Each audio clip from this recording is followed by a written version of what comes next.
Welcome to the next episode of the Austin Bar Association's Council of Firsts. I'm your host, Amanda Arriaga, Austin Bar President. This podcast is made possible by the Texas Bar Foundation. In today's episode, we talk to an attorney who leads an organization advancing Latina lawyers. Maria Amelia Calef is the founder of Cafecitos. Maria Amelia, or MAC, has been committed to diversity, equity, and inclusion throughout her career. In 2022, she was named as a Diversity and Inclusion Champion by Texas Lawyer for her commitment to opening the door for women and minority lawyers. She's a member of the Latina Commission for the Hispanic National Bar Association. She served on the board of MAMAS, Mother Attorneys Mentoring Association, the litigation section of the Austin Bar Association, a steering committee member of the Texas Minority Council Program, and a steering committee member of the Austin Women's Fund.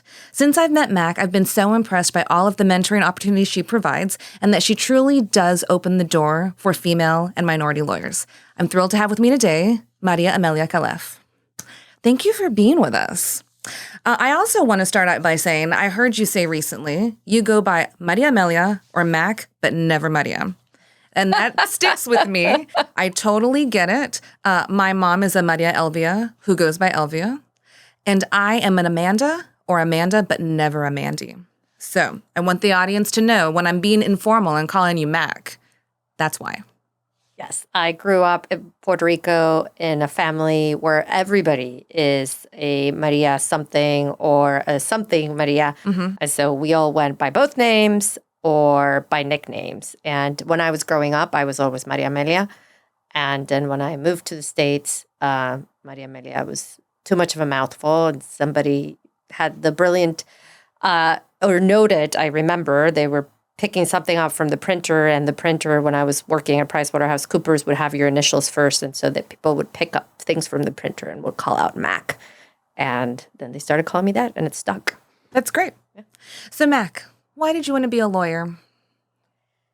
I don't have a neat story about wanting to be a lawyer. I didn't grow up around lawyers. Most people in my family who had the opportunity to go to college or engineers or accountants.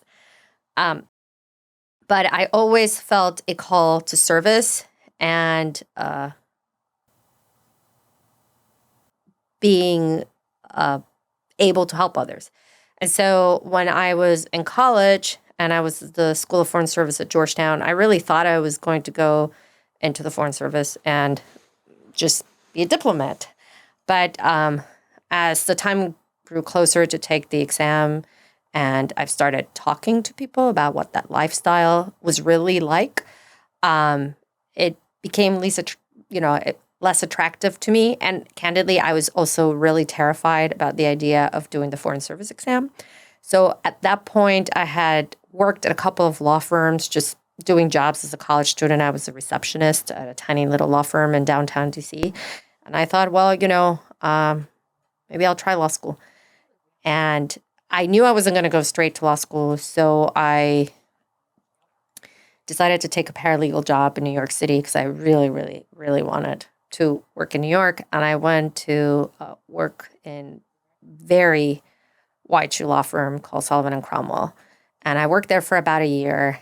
And I really did not think I was going to go to law school after that because at Sullivan and Cromwell, I work in the project finance department, and turns out that project finance was not what I thought it was going to be when I started. It was, in my view, and not, no, I'm sure it's very interesting to people who practice in that area, but it's really like financing bridges and mines abroad. That was most of the practice. And for me, it didn't look as exciting as I thought it was going to be. And so I sort of decided that maybe law school wasn't going to be it for me and that I would try something else. And so I went into management consulting. And I worked at PricewaterhouseCoopers. And it was there that I actually confirmed that I did want to go to law school, indeed, because doing that work, I realized that I was really passionate about was not the business aspect, or was not really building a business, but more writing and speaking. And after a few years at PricewaterhouseCoopers, I found myself having been assigned to a pilot program, whereas, even though I was doing consulting. I was no longer doing like the actual consulting that I was hired to do, doing Excel spreadsheets and that type of work, but really was just writing white papers for various projects and doing speaking engagements and working with this various pilot projects. And so at that point, it was really clear to me that I did want to go to law school, but not practice but that the law school was where I wanted to do, just not be a transactional lawyer. And so when I went to law school, because I had taken already some time off, I was 4 years out of college when I went to law school, I had a very clear plan that I wanted to be a litigator. And that's really what I wanted to do as a practicing attorney. So your family must have been so happy. Your family of accountants were so happy when you went away from being a diplomat to PricewaterhouseCoopers and you're like, nah, I'm going to be a lawyer. And I want to be a litigator. I think that's great. My family, it's interesting. We have one other lawyer. So on my dad's side alone, I have 17 cousins and only one of them is a lawyer. She's now a teacher. She was a public defender for a while. So we're not a... Equally difficult jobs. Yes. So you bounced all around the country. You studied in D.C. and Chicago, practiced in New York. How'd you make it to Austin? My husband.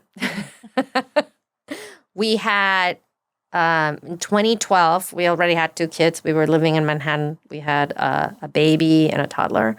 And both my husband and I were working big law back then. And our lives were just unmanageable, kind of in all the ways that you can imagine, because we were living in Manhattan and we both had big law jobs. And so it was clear that the time had come for us to have a different lifestyle and try something else. And my husband was working for a firm that had they actually had an office already in Austin, but the office only had 2 people. And they were looking to grow it internally. So rather than do lateral hires, have people transfer to the Austin office. And so we came, and I remember it was during MLK weekend in 2012. And that was a very cold, snowy weekend in New York City. And it was glorious here in Austin. So we were like, oh my God, this is amazing. And Austin 10 years ago was very different. Also in terms of affordability. So we were like, oh, wow, this is going to be a big change in a positive way. So we loved it. But then we said, well, we came without our kids and it was a vacation weekend. Is that the best way to make a decision? Let's go back. Let's go back to Austin and check it out as parents. So we came with our toddler. We came only with our oldest son, who was 2. He was 2.5, almost 3, I think, at the time. And we still loved it. And that's how we decided to move to Austin. We had no connection to Texas. We didn't know anybody. We just thought that it would be a better place to raise our family and that it would be, a good opportunity, that it would afford us both as lawyers good professional opportunities. Well, in 10 years, you've done a lot for knowing nobody in Austin and then coming and establishing yourself. And one thing that you established here is the Austin branch of a group called Cafecitos. So Austin already has a Hispanic Bar Association, and it already has the Travis County Women Lawyers Association. Why is it important to have Cafecitos? No, that's a great question. So Cafecitos actually started right after the pandemic in January. I think we had our first meeting January 2022. And it was something that I had been thinking about for a long time. The Cafecitos group in New York had been a really positive influence for me professionally. And the key distinction between that group and some of the other groups that you have mentioned, all of which are wonderful and which I support and I'm a member of, was that it was a very informal network, which more than affording the members an opportunity for networking or for getting CLE, it was an opportunity to create community and feel supported. It was an exclusive group of Latina women who were in a space that was safe enough for people to talk openly about concerns, failures, and issues that were not all achievement driven. And I'll explain that because this is really actually important to me. We're in a very achievement driven profession. And in the Cafecitos group, the two women that started in New York, and it was fairly large in New York, created this really safe space that when I was a baby attorney, so I may have been like 2 or 3 years out of law school, this woman stood up and said, I got a bad review. And I've been told I have 60 days to find another job. And I need help. And I just thought, oh my God, that's amazing. And what was even more incredible, so I was first amazed that anybody in a group of lawyers would stand up and to a room full of 40, 50 women share that, right? Like be that vulnerable. And then the most amazing thing was all of the people that approached her to help her. And then, a few months later, she reported she had a job and she was super happy. And it was thanks to the network that she had found that opportunity. And that really was what I was hoping to facilitate when I just started asking people, hey, do you know any Latinas we're going to try to recreate here in Austin? Was that, yes, I love that we have CLEs and, can create opportunities for learning and working together.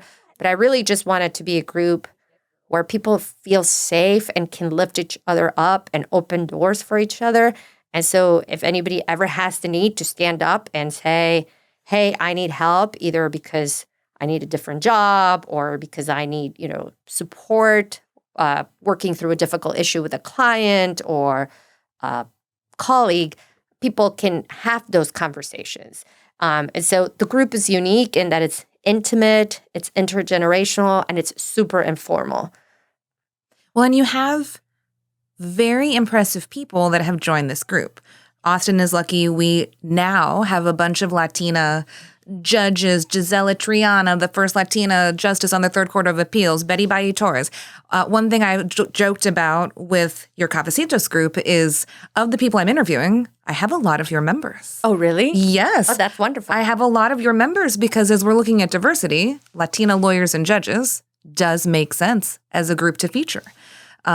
So from going from knowing 0 people in 2012 to 10 years later, you have an organization that has some of the most impressive lawyers that we have in Austin. Well done.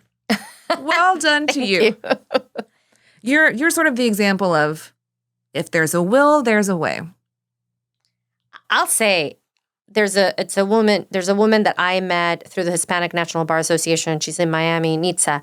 And during COVID, we did a lot of networking via Zoom. I've never met this person. I've never met Nitza in person. And I told her about my idea of the Cafecitos, but I said, I really just know 3 other Latinas. And she said, well, that's a Cafecito. That's how we started in Miami. You just, there's 2. If there's one more person, you have a Cafecito group. And you just build it. And I thought, okay, my expectation was if 3 or 4 people show up, we're going to be good.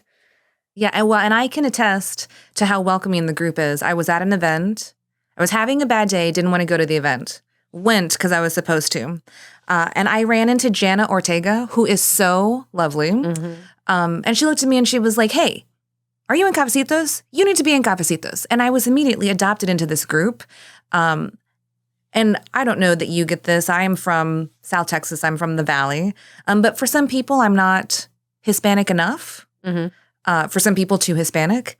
And the Cafecitos didn't have anything like that at all. They were like, you know what, you're Latina, come join the club, come to any event you want, come on Facebook. And so it really has been a very welcoming atmosphere, whether you think you belong or you don't. Oh, okay. Well, I'm really glad to hear that. That's what I was hoping for, that anybody who self-identifies as Latina is welcome to that group and finds, community and support. Well, you're doing a good job. You still might be a diplomat.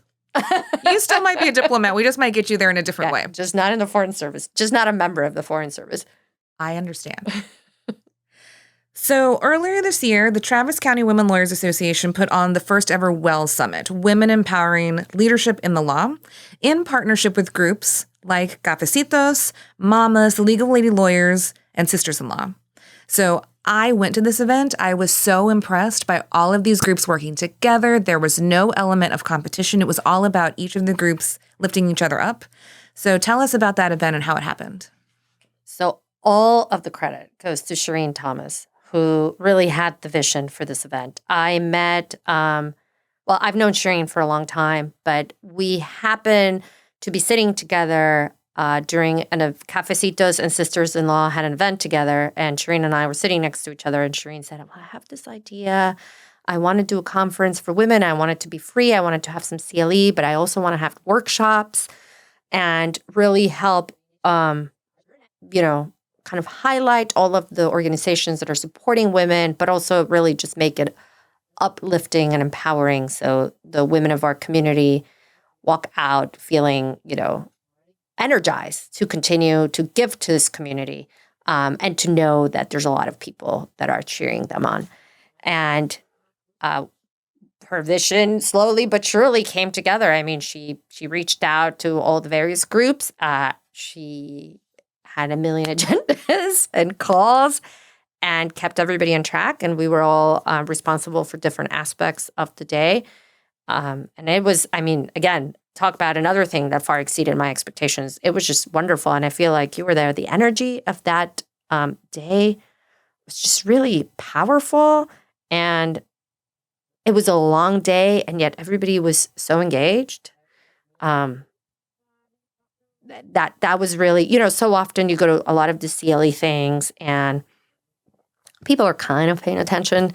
But this was a group that was really focused and really engaged for the bulk of the day, even though it was a really long day. And I really think it's because the topics that we were talking about were really important to everybody that was there, and that there is a need to have those conversations. Or, there's a need because there's a desire to have that support, to have those conversations, to feel empowered, to feel like the community is trying to lift you up. And so a lot of the times we talk so much about the technical part of lawyering, and we forget to talk about the other part. And so it was really helpful to have a day that's focused on that part, so everybody can sort of, I always talk about filling my cup.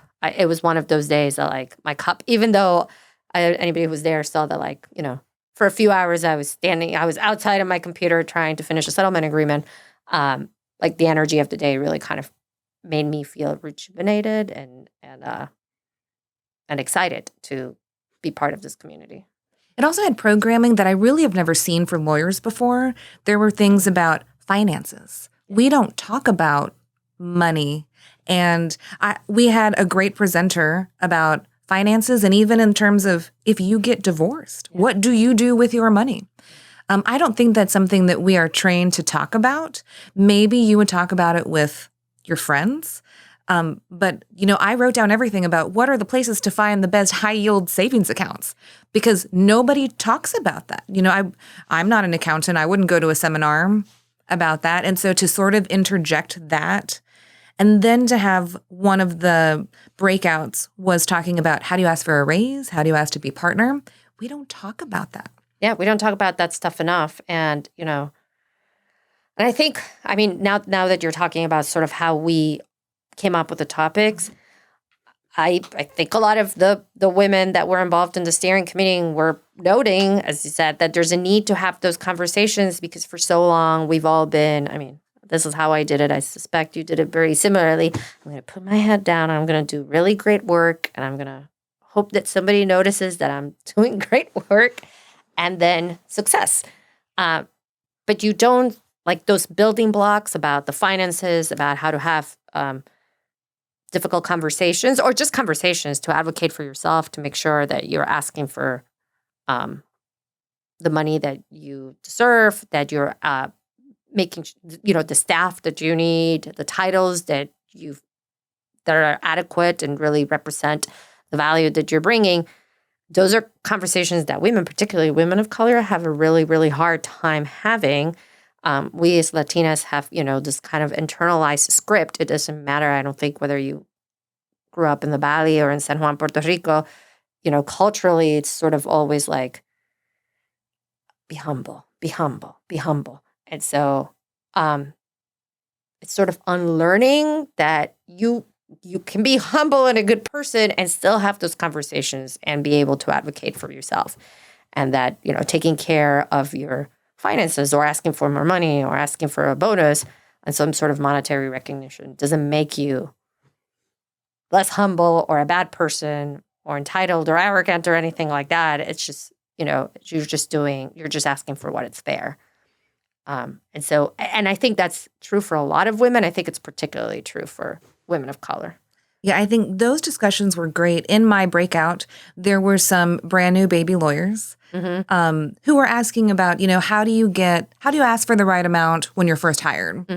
And that one is more complicated because you don't know. Right. But part of what we talked about is sort of as you're describing, as you go along, yes, be humble, keep your work down, do excellent work. But then when someone asks you to do more, say, well, I will do more if you recognize me for doing more in X, Y, and Z way. And I think we forget that too, is, I always loved getting like the hot new assignment, the most important assignment. And then at some point I figured out, oh, well, that's doing more work. And so the next time that I'm asked, here's a new assignment, a new title, well, that should come with something. Right. And it's hard to know to do that. But once I figured out I was allowed to do that, I worked at an organization for over 10 years. I knew I could do that. Then I started telling the people I work with, you can do that too. You can do that too. When you are asked to do more, of course you're going to say yes and do it, but you can also ask for more. Right. And I think, it's what I was saying. At that moment where like the unlearning, where you have like some unlearning and some new learning, right? Because both have to be combined. That yes, you can ask for more, and the learning part, which is like how to do it, how to actually go about and do that in a way that feels comfortable to you. Because it's the conceptually, at least for me, conceptually knowing that it's okay to do that, and then the actual pragmatic how to do it. Are different, and we're different parts of the learning. But then it's so liberating when you're like, oh, I can do this, in the world. And also that, if somebody says no, that's fine. You have agency and you have other options. And all of those things are really powerful when you feel them for the first time. Yeah. Well, it was truly an excellent day. I told Caroline of TCWLA, if you're able, you should do this every year. I think it's great. I think that's the hope. The hope is to do it on an annual basis. And I will say, like, the support for it financially was incredible. We didn't expect to raise the money that we need to raise for the event as quickly as we did. So that it speaks, again, to the need that there is to have those conversations and to really create that space for women lawyers in Austin. I've only been a member of 2 bars, New York and here. This bar is really, really unique in that it has all these subgroups that are really well integrated, extremely welcoming and supportive. In New York, it's also, the city was so big and it's so different, but I've been really pleasantly surprised by how friendly the Austin bar is generally, and how all these different groups are intertwined and are willing to collaborate. Yeah, I think that's one of the best things that the bar can offer is a space and a platform for all of the other groups. Sometimes we focus on, well, are you a member? You should join. It's really important to join. We need to grow our membership. And what I have been asking a lot this year is why? What do we owe our members? Because before I go and knock on your door and say, do you want to join my club? I want to make sure you want to be a part of it and that we're offering things that are making you feel like a part of the group. And so these different groups, the reason I'm specifically so impressed with the Well Summit is on paper, these groups are in competition, right? You have the classic women's bar, and then you have 4 other groups that are women-focused in different areas that could compete, and there was no competition at all. There was no commercial that said, this is sponsored by us, and so you should also join us. Nobody said that. Nobody asked for money. There was a commercial for each organization within, but without any competition. And I thought that is wonderful. If I could figure out how to replicate that, I would. But instead, I'll just support, y'all however I can. So I'm happy to do that too. Thank you. Yeah. I mean, that's a lot of insight that you just shared. So I'm going to come back to you. In 2022, you were named as a Diversity and Inclusion Champion by the Texas Lawyer. In that interview, you said the most important thing a law firm can do to increase diversity is mentoring. So tell me about why mentoring is so important to you and maybe about some good mentors that you had. I've been super fortunate to have both good mentors and good sponsors, right? And that distinction for me has always been key, right? Like, so the sponsors were either the equity partners, or when I was working in government, the chiefs of division or people who had the higher powers, the chief of litigation, for instance, be able to advocate for me and make sure that I got specific opportunities. And then, I have mentors, the people who really are holding your hand through the process. None of those people have been Latina women. They're all men. And for the most part, there's been a handful of women, but for the most part, there's just white men. And I really think it speaks to the importance of mentoring because, as I've said earlier, this is a achievement-focused profession. And for a lot of minority lawyers, feeling, getting that sense of belonging,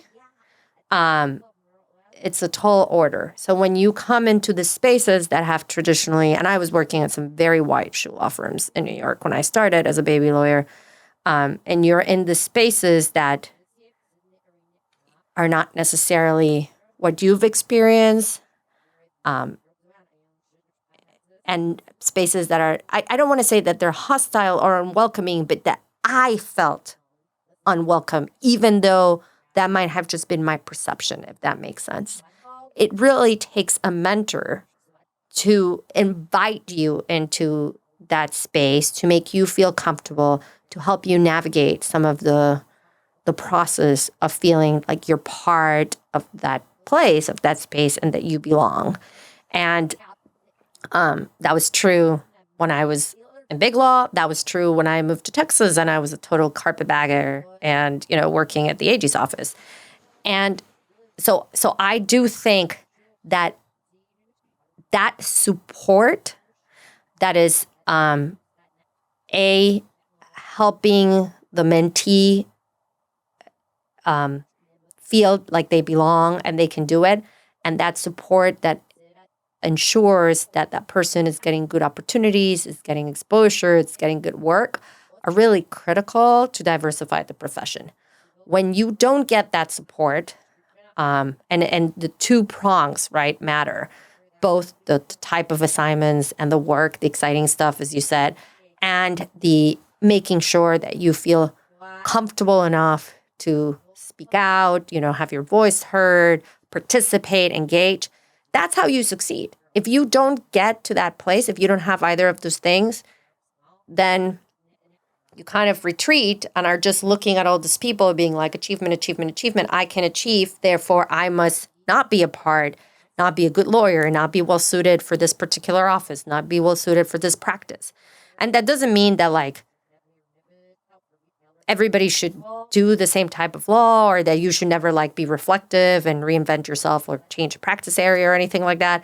But that you need this support to be able to really try something and then succeed in that enterprise. And so that's why I think that mentoring is critical. And I don't know how any minorities really can develop within our profession, within that support.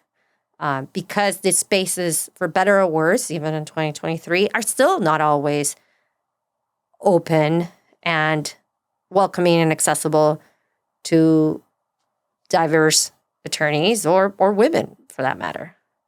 So you've been here for 11 years. Do you think that the Austin legal community is getting better at mentoring? I mean, that's a hard one for me to answer because I feel like I've always benefited from good mentors. I definitely see in these groups that we were talking about, things like the Well Summit, Mamas, Cafecitos, people going out of their way very generously to mentor the next generation, to mentor young attorneys, to make those connections. So I don't have any empirical data, but my sincere hope is that the answer is yes. There's so many women that go to law school right now, right? Like you look at any law school class and it's about at least half women, if not more. There's so many women that are succeeding and achieving in terms of law school. So they're on all the law reviews and the moot court and all the things and getting clerkships. And even when they start their jobs, they're fully energized. And then you get to where I'm at 20 years later, and I'm still very often the only woman in the room.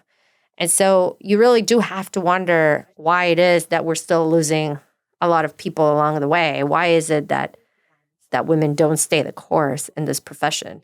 And I do think that it is in part because there's not enough mentoring or enough role models to help people navigate the kind of complicated trajectory. Do I think there's enough? Probably, there could be more, but I definitely have seen a lot of people interested in becoming mentors, actually actively mentoring people and recognizing how important mentoring is. Well, and I think the good news is with your group like Cafecitos, you recently had a mentoring event at the law school for undergrads. And when you asked attorneys who will help, there must have been 50, 60 attorneys there. And the turnout was great. It was amazing. And it was fascinating to see freshmen in high school who have these very elaborate double majors that I've never heard of before, who know exactly what they want to do when they grow up. Yes. And I thought, oh my gosh, like the future is bright because we had all of this. I mean, if there were 50 or 60 attorneys, there was more students than that. Oh, yeah. And so it was fascinating to watch and to listen to them and for their very innocuous question to be like, well, how can I do what you do and then save the world and then, be a Supreme Court justice? And it's like, wow. Like, I'm so glad that when you ask for help, everyone wants to do it. And then you go to the event and you're so energized. Because I thought, God, there are more than 100 kids here, 100 girls who know what they want to do, who are very committed and are like, I'm going to change the world. How can you help me do that? And the next day, I had like 8 emails from these students who wanted to know, how can I follow up? How can I get an internship? Can you guide me the next way? Like I'm fascinated and so proud of them for that follow-up and doing that because that is how you get in the door. Yeah, I was actually blown away. I'm always blown away by the young ladies of the minority women pursuing law because they are really amazing. But to your point, it was great both because the call to mentor was answered by so many people who are super busy, have full schedules, have jobs, have commitments, personal commitments, and they generously gave up their time. And so many, you're not the only one who has told me, so many people have told me that they've gone to lunch already or followed up or somebody even got a job out of that and they emailed me. So a summer internship. So it's really, I'm super happy that both the attorneys were willing to do it and give so generously, and also that the students had that opportunity to make those connections and have role models. Definitely in this generation, I think it's a lot more open to asking for help than at least I was when I was that age. And maybe these efforts help with the pipeline issue because when you think about diversity, I always think about there's sort of 2 hurdles to it. One is bringing people in through law school, right? And then making sure they graduate and pass the bar. And so that some of these pipeline events are hopefully going to encourage people to go to law school. And I know UT is doing, and other law schools are also doing great things to make sure that the minority students finish and graduate. And then it's once people enter the profession, how do you keep them? How do you keep lawyers, practicing or in legal adjacent professions without, being overly discouraged. And so those are, both of those are challenges in terms of diversity, the bringing people in and then the keeping them within the practice.